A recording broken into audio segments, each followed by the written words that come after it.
It finally happened. De'Aaron Fox is now a Spur.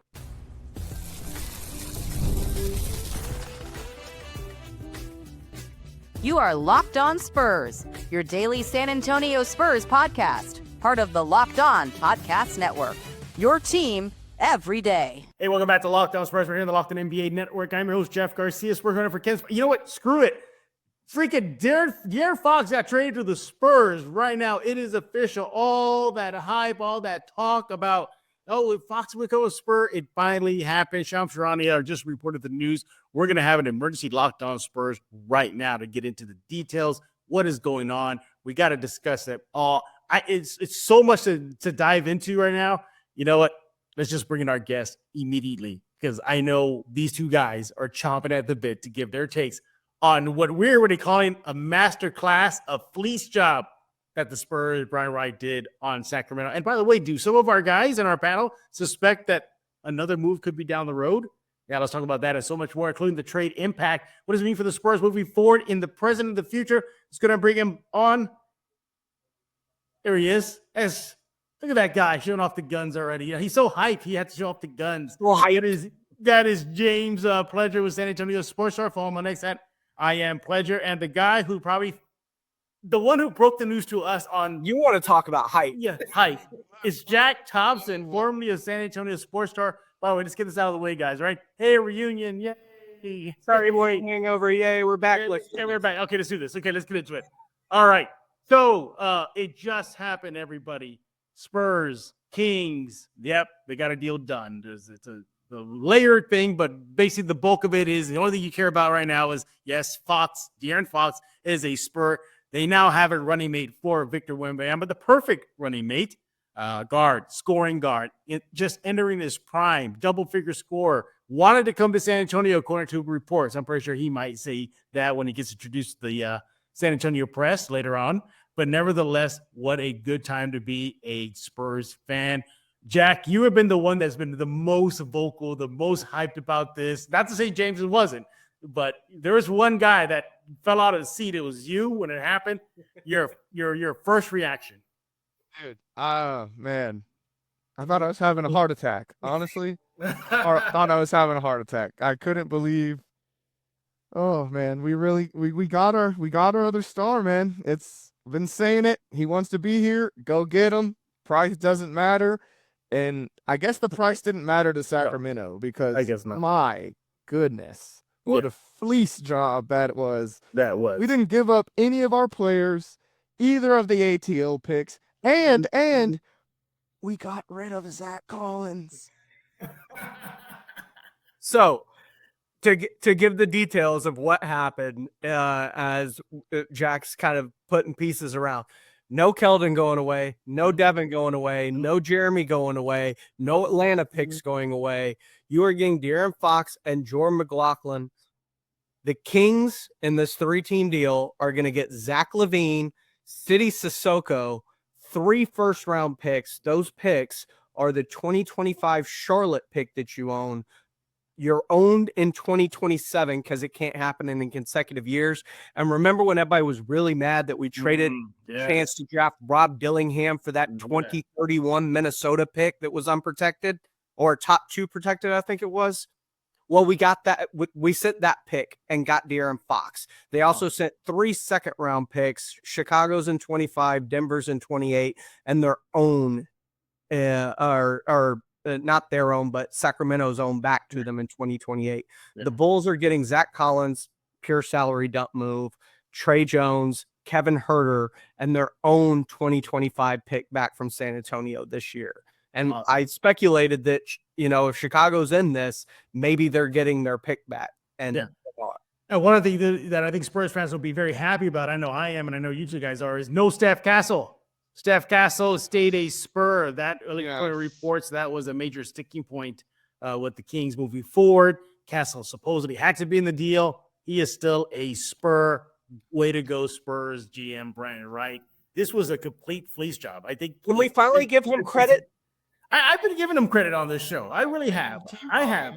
No, but if you pay attention a lot of Spurs fans have been very upset with Brian Wright. Oh yeah. And even on draft day, when they traded that Dillingham pick away to Minnesota, everybody was very upset because a lot of fans have fallen in love with the idea of Rob Dillingham becoming a Spur at some point. And now we see the fruits of his labors and stacking, and you get a De'Aaron Fox, a proven entity in this league that has made an all-NBA team, that is an all-star, and that can be Victor Wembanyama's running mate for the next 10 years. Yeah. Obviously, I think Spurs fans should be, and they better be happy about this deal. Again, the Spurs didn't do any major damage to the roster. Sad to see a guy like Trey Jones go, really solid guy, but I think he'll do well in Chicago. Hey, I'm trying to be nice here, James. Trying to be nice here. It was so sad to see City leave. So sad to see Zach Collins. City leave. I'm just kidding. But nevertheless, Jack, I want to start off with you.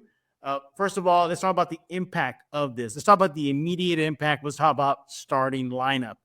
Where does Fox slot in? Because something's gonna have to give, and then looking at CP3 right now. Yeah, for me, the starters are easily Fox, Castle, Devin, Harrison, and Wemby. It's easy.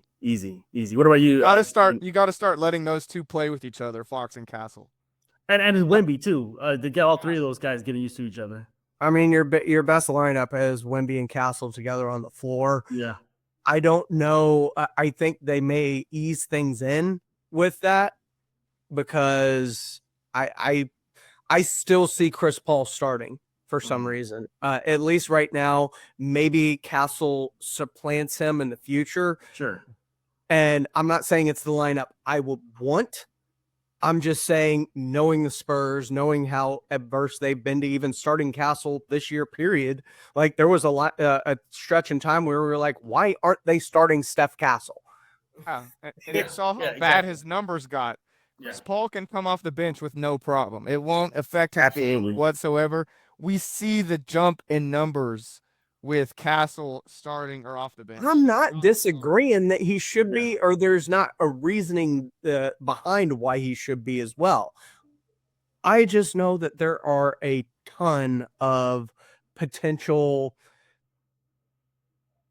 still lingering things that the Spurs do that infuriate a lot of us, fans, media, etc., to where they are loyal. Yeah. And they've made it almost feels like some promises were made when they signed Chris Paul about his role with this team. Absolutely. And I'm looking at the deal though, James, and again, a fleece job. This was the package. If this was the package that it took to get De'Aaron Fox, as of now, unless more details comes out, but according to the details that have been released, the Spurs clearly won this trade. They won it. Completely. Not even close. They got over on Sacramento. Chicago was just there. Chicago, just was a filler. But if you're looking at the main two teams, it's the Spurs. They won over. And look, Sacramento got what they needed to. They wanted according to reports, a win now player, a proven commodity, and they got that with Levine. They got that. So they got satisfied. But in the overall scheme, San Antonio won this deal hands down. Let's go back to Chris Paul, though. If he starts, and if you're going to go forward with that lineup, Jack, and you talked about the numbers for Castle, how they take a hit when he's off the bench, do you perhaps foresee the Spurs maybe tell CP3, hey, do you want to go elsewhere? We've seen the Spurs do this. LMA, DeMar DeRozan, the list goes on and on. Letting the veterans go. Yep. I can see that happening. Mm-hmm. Without a doubt, this is not over. The fact that we kept our young core, both the Atlanta picks, this is not over. I foresee the Spurs making another move within the next 4 days because we still have glaring holes. We can't have Jeremy Sohan being our backup center anymore. No. It's a travesty to watch. Right. So this is not over. We still need pieces, and I think that there are Spurs players that will continue to be on the move this week. James, it's almost like a match made in heaven. Fox in San Antonio. Everybody knows about the links that he has to San Antonio, his wife, the links to Texas, grew up near Houston. is an openly admitted he had his favorite player is Manu Ginobili. Admitted that he went to the San Antonio Spurs games during the height of the Tim Duncan era. Yeah, and of course, just fits exactly what this team needs moving forward. But the rebuild, how much of a jump start, or at least maybe I should say next level, does this take the rebuild to? Like hyperspace, like we're talking about hyperdrive, like Punch It Chewy and the Falcon, hit it, or we still need work to do? It depends where they go from here between now and the trade deadline, because this team still has very obvious glaring holes. Yeah. You need floor spacing. You don't have good floor spacers on this team.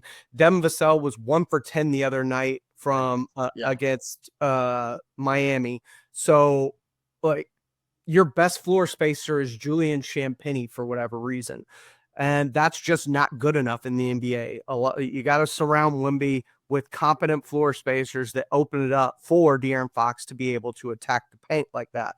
You also need a big that can help protect Wemby, because we saw with Zubac and we've seen it with Sengun before and other players. Like they will take him down to the paint and they will get physical with him. Mm-hmm. And we've seen and this isn't a knock on Wemby. He put on 14 pounds of muscle this offseason. It's a process to put weight on a player of that size without doing detrimental harm that can cause injury to their feet and lower extremities. So you have to do it. You have to do it meticulously and with a plan. And they're doing that. And he's doing a great job. And he's put on a lot of strength. Mm-hmm. But Giannis didn't turn into Giannis overnight. He was a skinny guy when he came into the league too. And it took him about 5 years before he looked like the Greek freak, right?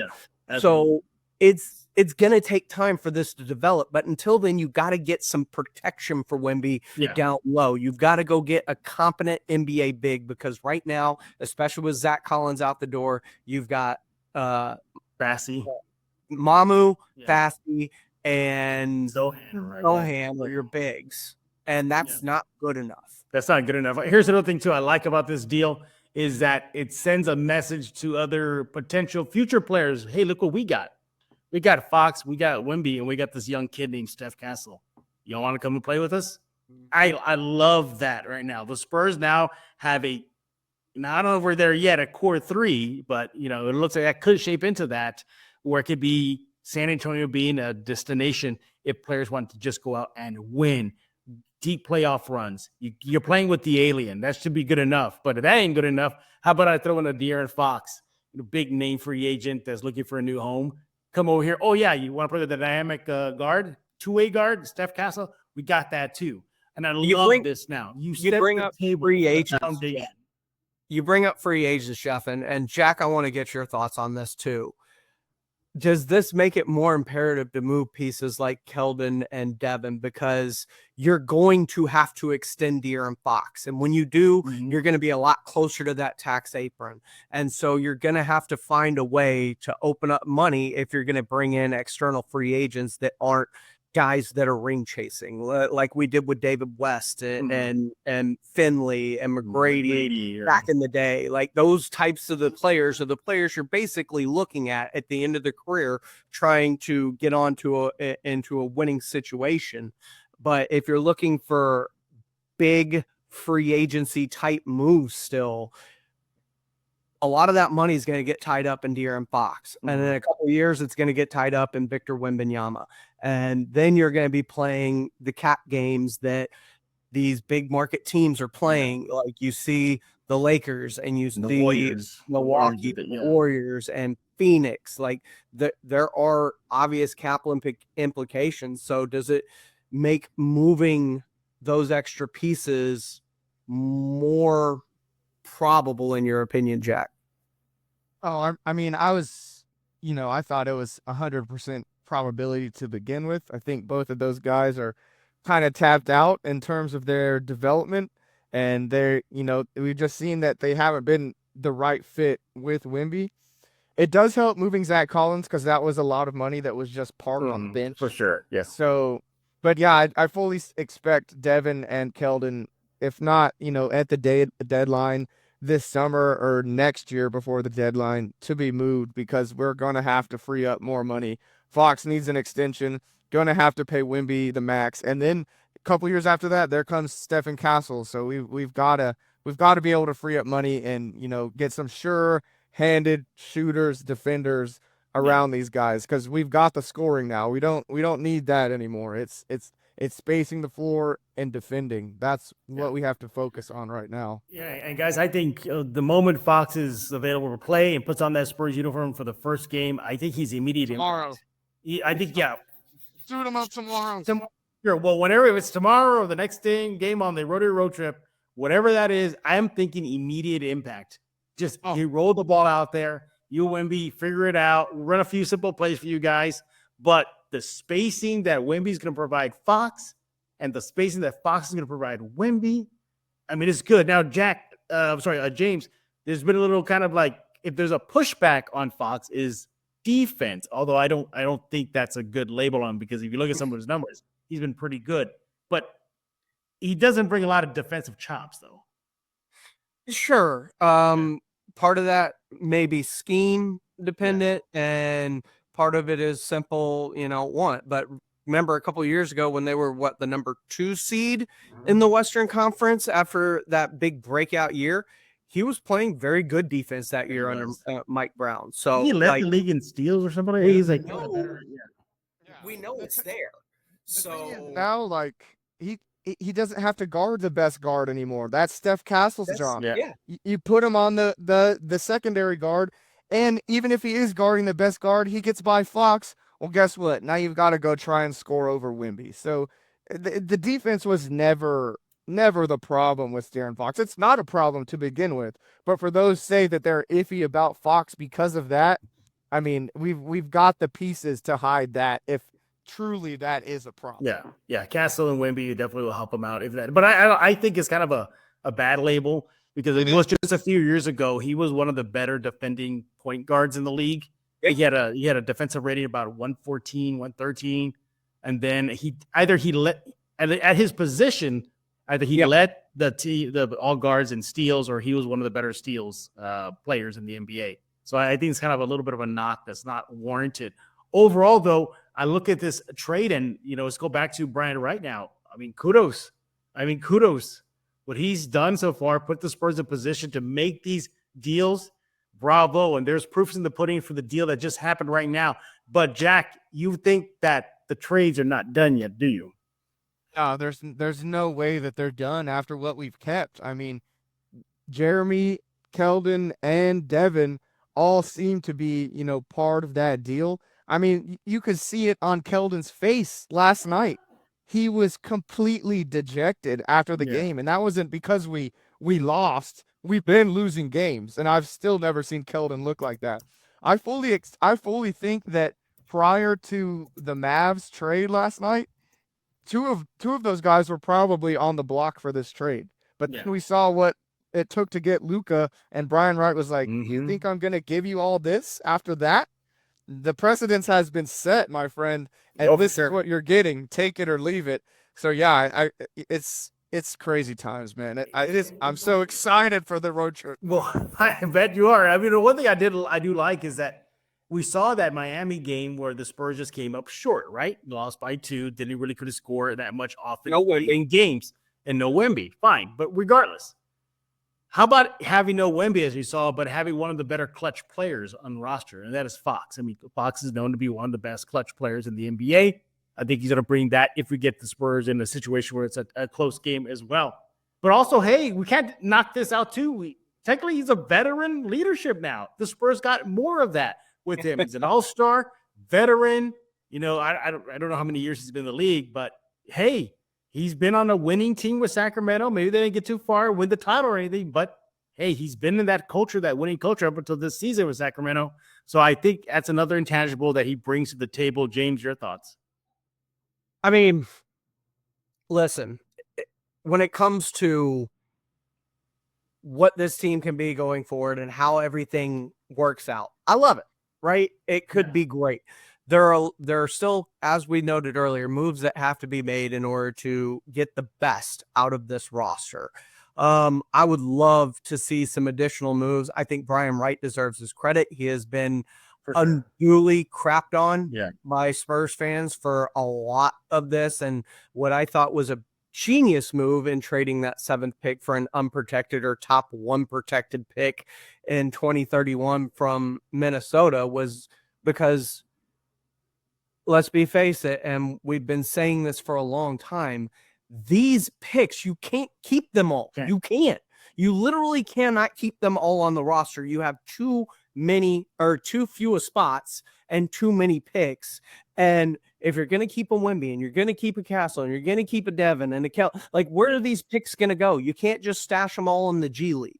So you have to either use them for something or people are going to fall off the roster slowly but surely. Yeah. And you're just going to keep having young players and making young mistakes, things that we've been witnessing over and over and over again with this team. But now it seems like they've got the pieces in place. They're adding, like you said, some more veteran leadership with a De'Aaron Fox who's been in the league. He has a chance to really help kickstart this nucleus, I think. And I'm still under the belief the nucleus of this team, at least now, as constructed, boils down to 3 players. Yeah. It boils down to Victor Wembanyama, De'Aaron Fox now, and Stephon Castle. For sure. Those are the players you're building this roster around. Yeah. Those are the players that you're going to end up paying at some point, whether it's Fox next year, and I think he's got 6 months from the trade to be able to actually sign an extension here in San Antonio. And then Wemby, I believe, after next year, he is extension eligible. So, and you're going to want to lock that thing down as soon as you can. Oh, for sure. And then a year after that, Castle's going to be extension eligible. Yeah.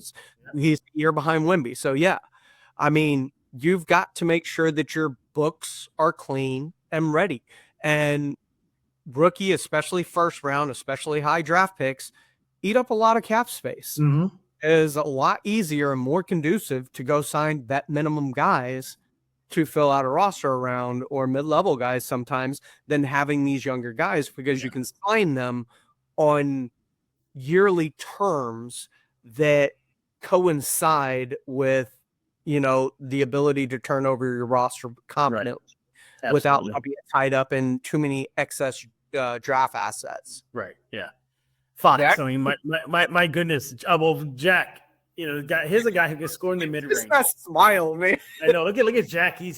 I'm surprised, Jack. I'm surprised you didn't have a Fox Spurs jersey on standby to put on the moment it happened.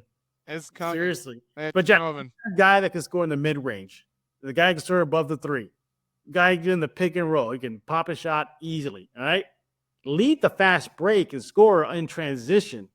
It's like everything the Spurs needed out of a player. It's there. And by the way, one of the things that we saw earlier this season when the Spurs were losing was pace. They were losing to teams because of pace. They couldn't keep up. And now you got a guy who can keep up with that pace. We got a guy that nobody else in the league can keep up with. I mean, the swipe of the Fox, he can't, the fastest guard in the league. God, the pick and roll that we're going to witness between Wemby and Fox, I don't know how you can even begin to scheme it. If you don't hedge right, Fox is 1 step to the rim. If you hedge Fox too far, Wemby's wide open for the lob. If you play retreat, it's a pick and pop over the head right to Wemby for the 3. You cannot stop it. So it's exciting times in SRA, man. I can't even think straight. This is the craziest thing to ever happen to the Spurs in my lifetime. So it's crazy. And guys, for us 3, especially us 3, he's also a DBZ fan. He's a DBZ fan. He puts it out there that he is a Dragon Ball Z fan. So I cannot wait to talk to him about that if they let me do that. But you'll know it's me in the conference room, everybody, when you hear XYZ. Darren, so Broly versus Jiren, who you got? Something random like that. But nevertheless, one other thing I don't think is highlighted enough, and I think is going to bode well for the Spurs, is durability. I don't think he's ever had a major injury where he's out significant time. Sure, maybe a low management here or there, or maybe aches and pains. but he's been a pretty durable player for his entire career, and he's consistent, reliable, durable. James, you got him like that as well. Yeah, I mean, Yeah. durability is a key factor, especially because, look at this roster. Devin Vassell hadn't had a full season. Yeah.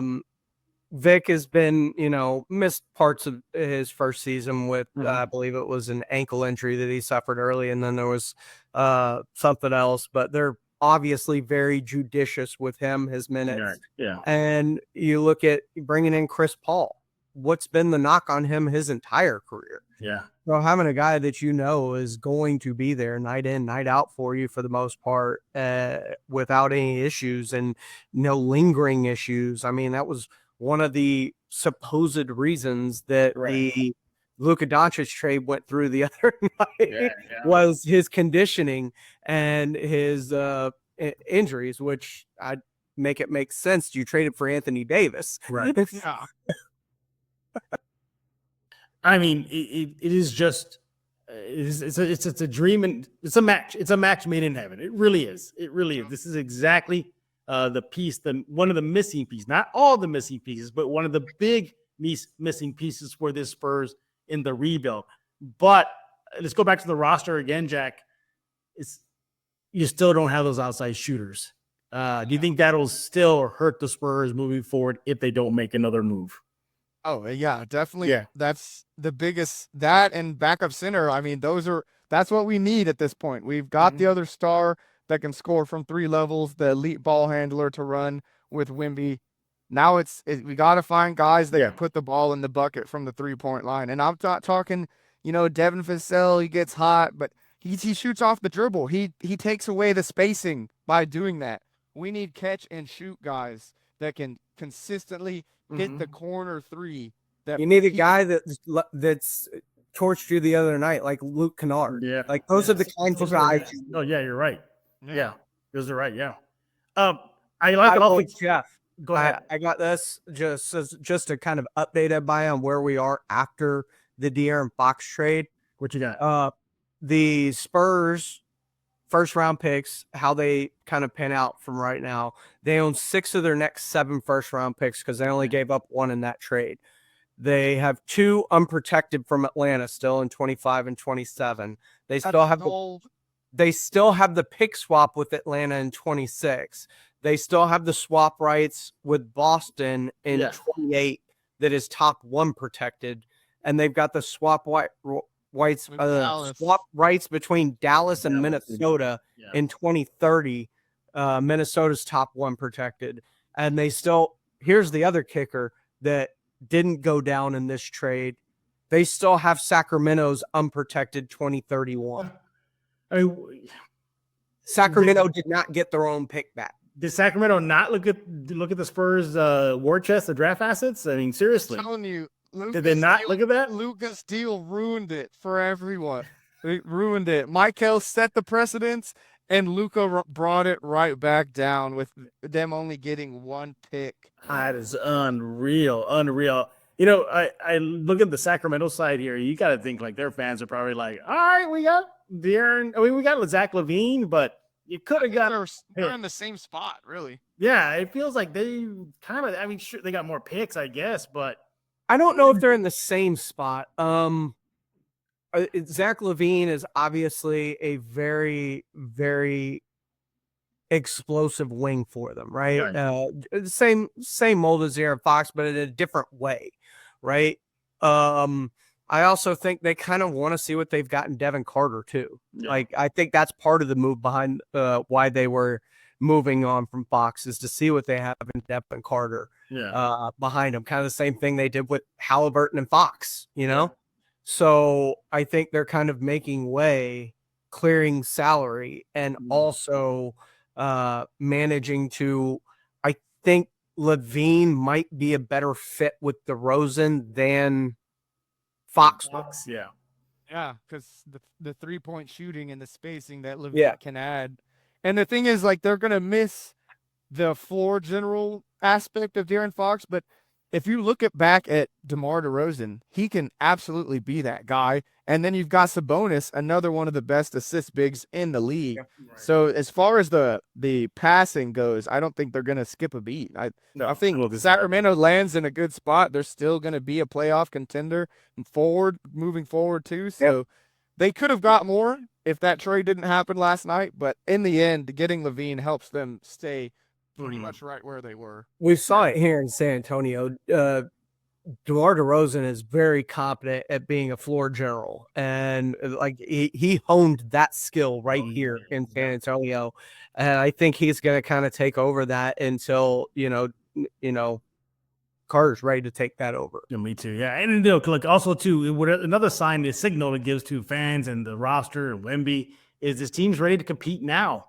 It really is. You bring in a power player like that, De'Aaron Fox, to the team now, not this. Let's wait it out to the offseason and see what the draft pick. No, hey, we don't see him now. By the way, don't skip steps. Well, this is a big skipping of the steps. This is huge. Not a skipping of the step. That's not this is part of the steps. Part of the step. Okay. This is not skipping a step. Well, I see like this in either way, whether it's skipping step or not skipping step, Jack, it's a sign that they want to win now. They want to win now. The playoff push is coming. The play-in push, maybe. Yeah. Yeah. I think that's a more tenable goal. Like push. If they make it into the playoffs, sure. But I think right now it is a push and that was one of the things. I don't remember if you remember which game it was, Jeff, that he said this after. But remember when Mitch Johnson was asked about, I think it was after the Pacers game when they stomped them up there in Paris. Yeah. I think he was asked something by one of the French reporters in English, like, is this team ready, to make a push for the play-in or the playoffs? And he hummed and hawed and never really answered the question, never gave a straight answer about whether this was going to be a team that was worthy or could potentially make a push towards the postseason in any sort of way. And that kind of sat with me wrong. Mm-hmm. Like, I didn't like hearing that at all. Like, whether you believe it or not, like, yeah, like we're at that point in time, you were in the play-in spot. So it's like you're competing with that regardless. Like, I didn't like the kind of non-answer that came from such a straight question. But and look, you gotta know Wemby's probably has a big smile on his face right now.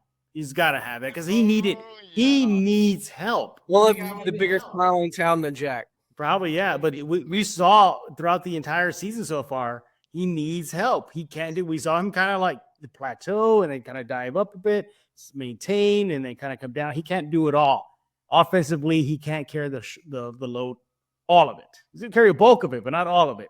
That's where De'Aaron Fox comes in. So a perfect piece to the rebuild as it moves forward. We got to put a wrap on this soon because I got to get this thing out of here so I can put it out to everybody to consume. But some final thoughts here. I'll start with you, James. Grade this pick. This trade. What do you think? A+. So A+. You kept Steph, you kept Devin, you kept Keldon, you kept Wemby, you kept both Atlanta pick. Like, you kept everything that had any sort of competent value that you thought you would have given up in the first place. This is a home run win. This isn't as big of a fleece, in my opinion, as what happened with Luka Doncic, but it's right up there with it to where there is a clear winner and a clear loser, in my opinion. At least with Dallas, in some semblance, I could go, okay, well, with Kyrie and Clay and AD, if they're healthy, that's a team that maybe potentially can make a run and compete for a title. But like, you mortgage your entire future to win a title right now, and I don't know. You were just in the finals less than 8 months ago with this guy literally dragging this team there on his back. 40 minutes a night, and you're talking about conditioning. Yeah, exactly. Yeah. So, this is an A+ home run, grand slam. This was the epitome of a fantastic deal in which I don't want to say it's one-sided because Sacramento did get, I think, better with the addition of Zach LaVine. And, Chicago got what they were looking for in draft assets and expiring contracts. So, it worked for all those that were looking for what they could get. I just think, 48 hours ago, Sacramento could have had more. Yeah, exactly. By the way, Absolutely. Jack, before I go to you, De'Aaron Fox career averages, I got him right here. 21.5 points per game in his career, 6.1 assists, 3.9 rebounds per game. You look at this season, he's averaging even 1.5 steals through the games he's played down in Sacramento. Now I can't believe I'm saying De'Aaron Fox is a Spur. Spurs, De'Aaron Fox. Yeah. And he's also shooting this season close to 47% from the field, and he's making about 2 threes a game. Jack, that's got to put a big smile on your face. Your thoughts on the trade? The guy that you wanted in silver and black is here. Yeah. Give us your grade.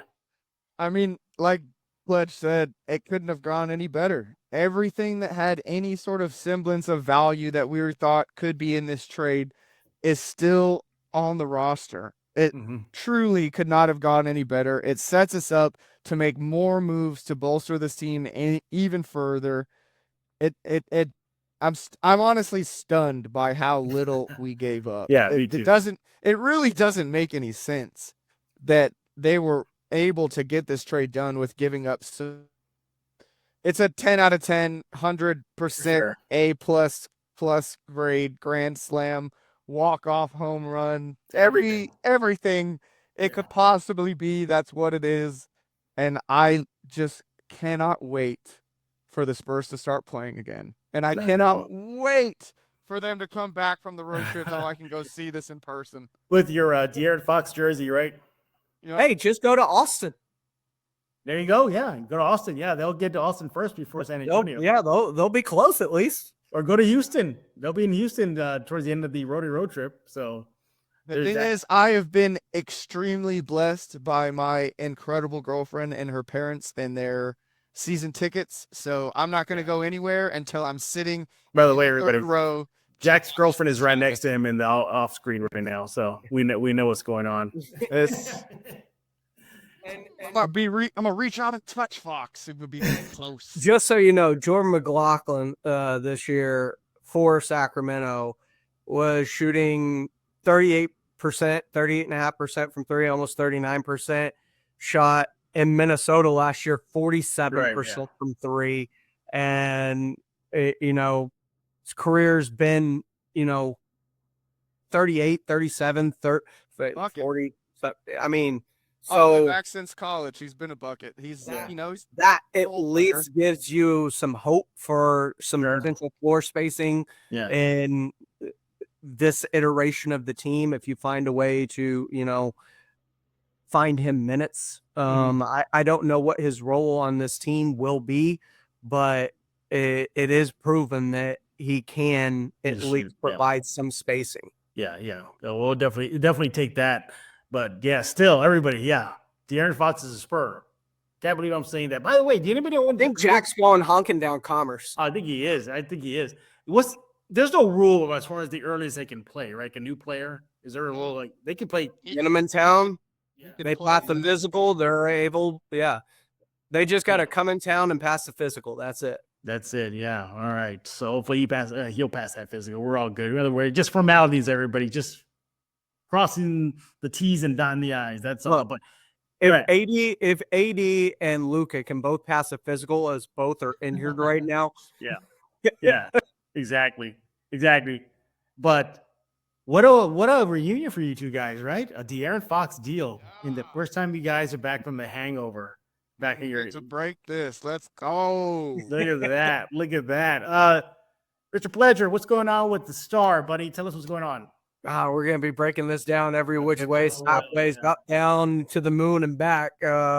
Plus, it's Super Bowl week, so, Radio Row going to be starting in New Orleans on Tuesday. It's going to be a big week for us, but, man, this right here, this is headline number one. This is your banner. This is how how do you best now go out and build a winner, and how far can the team is currently constructed if no other moves are made? How far can this team actually get you? Yeah, exactly. Mr. Thompson, you teased the last show you were on that you got something cooking as far as your return to Sports Talk Radio. I do indeed. That might have been, pushed forward quite a bit with what just happened. But yes, there's me and my brother Clay and a couple of my friends who are going to help cut and produce and all that. We've got some stuff in the works. I'll let y'all see it when it happens, but keep those eyes open because it's coming. It's coming soon. Make sure to follow Jack on @Jack_Thompson33. Pleasure at I am a pleasure. Guys, I got to ask him a DBZ question. I'm going to sneak it in there. Sneak it in there. You better. As the entire press room looks at me like this, like, what? Like that? I go, trust me, I know what I'm doing, everybody. I know what I'm doing. Yeah. But yeah. So, first of all, thank y'all for tuning in tonight. Right now, yeah, this is going up right now. I want to know what his thoughts on Dime are. I've loved it. Oh yeah, I've been iffy on it. I told Jack about this. I've liked it a lot. Dude, Dime has been great. Yeah, I just think it's just a little too kiddish for me. A little too kiddish. I mean, it's reminiscent of early Dragon Ball. I know, but I guess we were actually reminiscent of early Z. They just made Goku a little too kiddish. I know he's always been a kid at heart, but man, they just took that and ran with it. Well, the problem is, since Z, they've made him an abject kid, even as an adult. Yeah. Like his whole personality flipped after Z when they started Super, and I'm personally not a big fan of how childish they've made him. Yeah, they made him super childish. You know what? Let's bring on De'Aaron Fox. All right, De'Aaron Fox, come on and talk about lines on DBC right now with us. That'd be awesome to happen. Ain't gonna happen. Yeah, the Spurs are gonna be looking at me like, yeah, right. You're gonna have you on Locked On Spurs, but you never know. You never know, guys. Yes, we'll be back tomorrow again. Yes, Monday. Yeah, because this is going out on Sunday today. Still breaking down the De'Aaron Fox deal. As James said, breaking it down further, looking at it from every angle possible. And of course, subscribe to Locked On Spurs wherever you get your favorite podcast, iTunes, Spotify, Kids by Plus F, YouTube. Locked On Spurs news in the description below. Leave the comments. We might be reading some of those in tomorrow's Locked On Spurs. Your reaction to De'Aaron Fox becoming a San Antonio Spur. Wow, just like you never thought I would say Chris Paul's a Spur. Now De'Aaron Fox a Spur. What is going on in this world? But anyway, for Jack Thompson, James Pleasure, I am Jeff Garcia. We're going to put a lock in this episode of Locked On Spurs.